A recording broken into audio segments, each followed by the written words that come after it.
வடக்கு தெற்கு அரசியல, ஹிந்தி தமிழ் அரசியல பேசி யாருக்கும் உதவாத சினிமா வசனங்களை பேசி பேசி மக்கள் ஒரு நாளும் கீழே சென்று கொண்டிருக்கின்றார்கள்.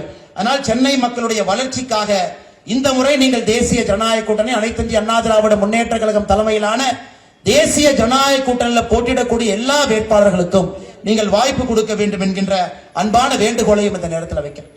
இன்னைக்கு தமிழ்நாடு அரசுல என்னங்கய்யா தவறு? 4 ஆண்டு 11 மாதம் கழிந்த பிறகு தமிழக அரசுல என்ன தவறுனா, ஒரே ஒரு தவற ஒரு விஷயம் மூலமாக நான் சுட்டி காட்டுகின்றேன். சமீபத்தில் 2 நாட்களுக்கு முன்பு சென்னை உயர்நீதிமன்றம் தமிழகத்தினுடைய காவல்துறைக்கு சொன்னாங்க, அமைச்சர் KN நேரு அவர்கள் மீது ஒரு வழக்கு பதிவு செய்யும். ஐயா, அதை சாதாரணமா கடந்து போக கூடாது. ஒரு அமைச்சர் ஒரு ஊழல் அல்ல, ஒரே துறையில 3 ஊழல் செஞ்சிருக்கிறாங்க. அது ED அமைப்பு 2025 அக்டோபர்ல DGPக்கு ஒரு கடிதம் எழுதுறாங்க, டிசம்பர்ல ஒரு கடிதம் எழுதுறாங்க, ஜனவரியில இந்த ஆண்டு ஒரு கடிதம் எழுதுறாங்க. 3 கடிதம், ஒரே துறையில 3 ஊழல். நகர்ப்புற மேம்பாடு மற்றும் குடிநீர் வழங்கல் துறை, அவருடைய முனிசிபல் அட்மினிஸ்ட்ரேஷன், வாட்டர் சப்ளை, அதுல 3 ஊழல் பண்றாருங்க ஐயா. முதல் ஊழல் என்ன பண்றாருங்க ஐயா? ஜூனியர் இன்ஜினியர், அங்க இருக்கக்கூடிய இன்ஜினியருக்கெல்லாம் வேலை கொடுப்பதற்காக 40 to 50 லட்சம் ரூபாய் பணம் வாங்குறான். அது மட்டுமே 888 கோடி ரூபாய் பணம் வாங்கியிருக்கிறான். அது முதல் ஊழல். பணம் வாங்கி TNPC மூலமாக இன்ஜினியருக்கு கொடுக்கக்கூடிய வேலையை இவங்க வீட்டுல 4 புரோக்கர் உட்கார்ந்து முடிவு செய்யறாங்க யாருக்கு வேலை கொடுக்கணும். 40 to 50 லட்சம்.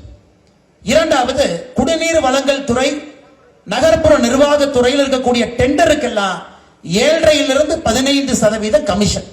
அதுல 1020 கோடி ரூபாய். 1020 கோடி ரூபாய் அந்த துறையில் இருக்கக்கூடிய அதிகாரிகளுக்கு டிரான்ஸ்பர் செய்வதற்கு அது 360 கோடி ரூபாய்.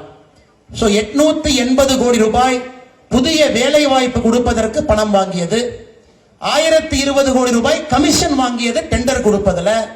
360 கோடி ரூபாய் இடமாற்றத்திற்காக பணம் வாங்கியது. ஒரே துறை.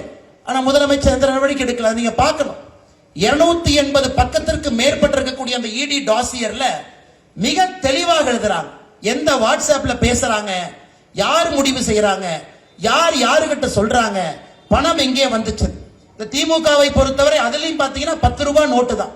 10 ரூபாய் நோட்டினுடைய அந்த 6 லெட்டர் எழுதிட்டா அதை இன்னொரு இடத்துல காட்டினா ஹவாலால பணம் கொடுக்கணும். அந்த அளவுக்கு மிகப்பெரிய ஊழல் சாம்ராஜ்யம் நடத்திட்டு எதுவுமே தெரியாம மத்திய அரசு எங்களை வாட்டி வதைப்பதற்காக ED-யை வச்சு பயமுறுத்துறாங்க. மத்திய அரசு எங்களை அடிபணிய வைப்பதற்காக ED-யை வச்சு பயமுறுத்துறாங்க.